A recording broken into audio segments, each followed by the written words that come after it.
আসসালামু আলাইকুম viewers, welcome back to my kitchen Bhabna's recipes. আমার আজকের রেসিপি গরম মশলা গুঁড়ো। আপনারা কিভাবে বাসায় সহজেই এই গরম মশলাটা তৈরি করতে পারবেন, আজকে আমি আপনাদের সাথে সেই রেসিপিটি শেয়ার করব। এই গরম মশলা দিয়ে আপনারা যে কোনো ধরনের মাংস প্লাস বিরিয়ানিও রান্না করতে পারবেন। সামনে রোজার মাস, আগে থেকে যদি এই মশলাটা আপনার ঘরে তৈরি করে রাখেন তাহলে কিন্তু আপনাদের রান্নাতে অনেক কাজে আসবে। আর এই রেসিপিটি কিন্তু খুবই সহজ এবং আপনারা হাতে নাগালেই এই মশলাগুলো পেয়ে যাবেন। আশা করছি আমার রেসিপিটি আজকে আপনাদের ভালো লাগবে। চলুন মূল রেসিপিতে চলে যাই। চলুন মশলাগুলো একবার দেখে নিই। আমি এখানে 2 টেবিল চামচ এলাচ নিয়েছি 1 টেবিল চামচ লং, 1 টেবিল চামচ কালো গোলমরিচ, 1 চা চামচ শাহি জিরা, 1টা জয়ফল এবং 1 টেবিল চামচ জয়ত্রী। সেই সাথে নিয়েছি 2টো দারচিনি, খুব বেশি বড়ও না আবার ছোটও না, মাঝারি সাইজের।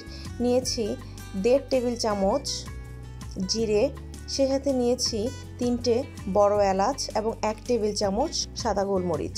এখন এগুলোকে আমি ভাজবো না, ভাজা ছাড়াই এগুলোকে ব্লেন্ডারে ব্লেন্ড করে নেব। এই গরম মশলাটা কিন্তু ভাজতে হয় না, ভাজলে এটার যে একটা অরিজিনাল যে একটা স্মেল আছে সেই স্মেলটা কিন্তু আপনারা পাবেন না। এজন্য এটাকে ভাজা ছাড়াই আমি এখন ব্লেন্ডারে ব্লেন্ড করে নেব।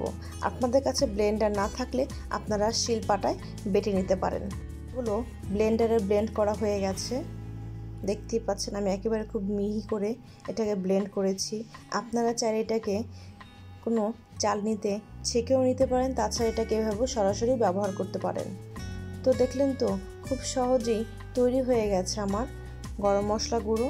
এই গরম মশলাটা গুঁড়ো আপনারা যে কোনো এয়ারটাইট বক্সে ভরে প্রায় 15 থেকে 1 মাস পর্যন্ত সংরক্ষণ করে রাখতে পারবেন। তবে এই মশলাটা খুব বেশি তৈরি করে রাখার কোনো প্রয়োজন নেই, জাস্ট 15 দিন বা 1 মাসের জন্য তৈরি করলে এনাফ। খুব বেশি দিন হয়ে গেলে মশলাটা যে স্মেলটা আছে ওটা কিন্তু নষ্ট হয়ে যায়। এজন্য পরিমাণ মতো তৈরি করে নেবেন, যখন শেষ হয়ে যাবে তখন এটাকে আবার তৈরি করে নেবেন। তো আশা করছি আমার রেসিপিটি আজকে আপনাদের ভালো লেগেছে। যদি ভালো লেগে থাকে তাহলে লাইক, কমেন্টস এবং শেয়ার করতে ভুলবেন না। আর আমার চ্যানেলটি প্লিজ সাবস্ক্রাইব করবেন। সবাই ভালো থাকবেন। আল্লাহ হাফেজ।